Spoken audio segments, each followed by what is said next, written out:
Welcome to Variables in OutSystems. In this session, we'd like to discuss variables and how they're used inside of OutSystems, including the types of variables like input parameters, output parameters, and local variables, as well as those variables and their data types. So some data types can include defining structures and also defining what's in a list.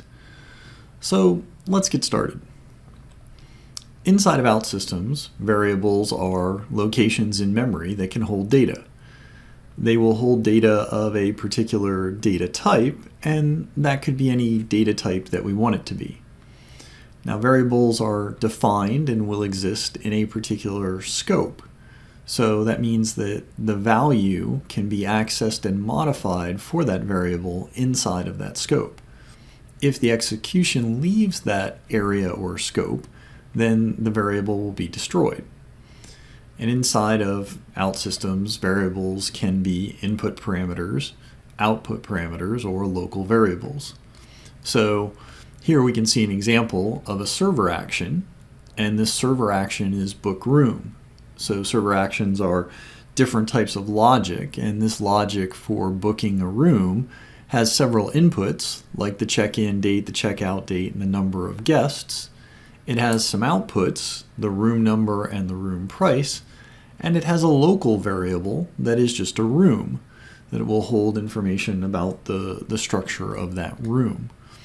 So all of these variables would be interacting and working inside the scope of the book room action. So while the book room action exists, all of these variables would be interacting in different ways. And we'll talk a little bit more about the differences between the input-output parameters and the local variables in just a second. So if we start with the input parameter is something like it sounds. It's going to pass a value into the parent's scope from the outside scope. And this parameter has properties, and one of those properties can be set that the input parameter has to be mandatory.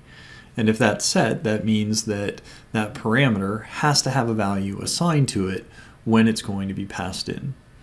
And input parameters, the variable will be destroyed when execution leaves the scope of the parent element. So for book room that has an input parameter, whenever the book room action is finished, then the input parameter would not exist after that either. So here, if we set check-in date as an input parameter to book room, the name is check-in date. It's a data type of date. It has a default value of current date, and in this case, it's not going to be mandatory. So that's the basic idea of input parameters. We can also have output parameters. So output parameters will return a value from inside the parent scope to the outside world or the outside scope. A value must be assigned to an output parameter inside of its own scope so that we're returning something. And in this case, an output parameter will continue to exist in the outside scope even after the parent element scope is gone. So what that means is, in this particular case, our book room action could have an output parameter, and that output parameter could be the room number. And inside of booking the room, we'll decide which room is going to be booked, and then we'll allow whoever called us to know what room that was. So when the room number is passed as an output parameter, it did exist and was set inside of the book room action, but then it will also exist and be available outside of that action as well. And then finally, there are local variables. And the local variables exist exclusively within the scope of its parent element. And these can be assigned or set and used locally inside of the scope, which is why we refer to it as sort of a local variable. And again, it is destroyed whenever its parent scope is destroyed as well. So while we're running book room and we're inside of that action, it can have a local variable of the room, and the room type could be an entity type. So the entity room might have a structure of several attributes, and that attributes, or those set of attributes, would now be the same for the variable as it is for the entity. So that's a local variable. Now, inside of OutSystems, there are specific data types, and we referred to these before when we were looking at the OutSystems entities. So the OutSystems language in general is something that we might refer to as strongly typed, which means every variable has to declare its data type, and once it's declared, then that data type is not going to change. And OutSystems supports the concepts of basic types, and we discussed all the different basic types inside of the entity unit. And there can also be compound types. So compound types would be structures or different types of entities and static entities that have been defined, as well as lists. So here we could have, an entity and an entity attribute of title, and that title has to have a specific type of data type so that we know what it is. And in this case, the title would probably make sense for it to be text. Now, besides the basic types, there are structures, and structures can be considered custom compound data types. So structures will be used to store compound data in memory, and the structure is the definition of the data type. So the structure itself isn't holding any values, but at some point we may create a variable, and that variable would have the data type of this particular structure. So the structures themselves are not variables.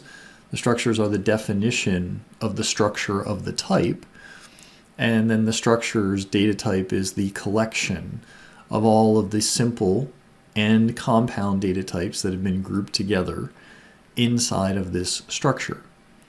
So when we think of a structure, it's defined by attributes, and those attributes can be any data type, which means that a structure could have an attribute that is another structure.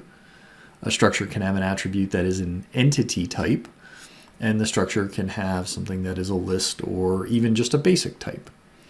So here we have an example. Here we have a booking structure. The booking structure has an attribute, and the attribute is its reference number, its check-in date, its checkout date, so those would be dates, number of guests, which might be an integer. But then the booking structure can have a room, and the room can be another structure. And in this case, the room is another compound structure, but the room is actually an entity. So we were able to define a data type structure when we defined the entity, and in this case, booking can have the room inside of it as well. So you can see that a booking, the structures can have regular attributes, entity type attributes, and other structures inside of them. So they're very flexible, and that allows us to create highly customized compound types inside of structures. Now to create a structure, we can just go inside the structure folder and ask it to add a structure. And then once we have the structure, we would add structure attributes. So the structure usually just needs to know its name and whether or not it will be public. And we can decide whether we want to share this with other modules or not. And then we create the structure attribute. And in that case, the big thing is we have to be able to set the name and the data type.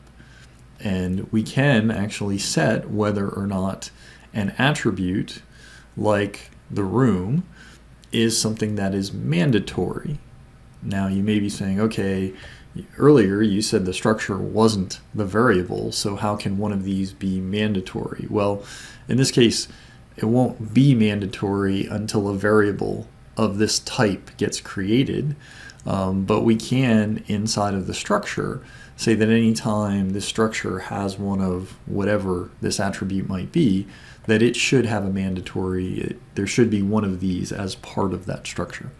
We can even define what the default value for that attribute in the structure should be. Now, outside of structures, we also may need different types of variables that will be a list. So a list will be a collection of elements that are of all the same data type. So as an example, we might have a list of integers. We can also have elements of OutSystems lists be something other than the basic types. So we could have compound types like entities or structures, or there could be a list that is the union of records that might be basic types and compound types. So the type of a list can be defined any time we want, and we can define that inside of the data type editor. So here, if we're creating a booking variable, and we wanted to say that the booking variable was going to have its own data type, we could open the data type editor, and then we could say, okay, I want this bookings, so the list of bookings, to be a list of records that are of the type booking, because we had the booking structure, but that we also wanted to add an extra attribute to it. And we wanted to have the booking, which is the information about the room, as well as the guest's name. And we could add that attribute as text, and now that could become the definition of what this list will be. So it will be a list of records of this particular type. And we edited that type and created it kind of on the fly. So here in this unit, we talked about variables and the different types. We can have input variables, output variables, and local variables. And we talked a little bit about data types, and that we may want structures to be able to define the data types, and that when we're working with lists, they have to have some sort of data type, and that could include structures and other customized types as well. So that's it for OutSystems variables. Thanks for listening.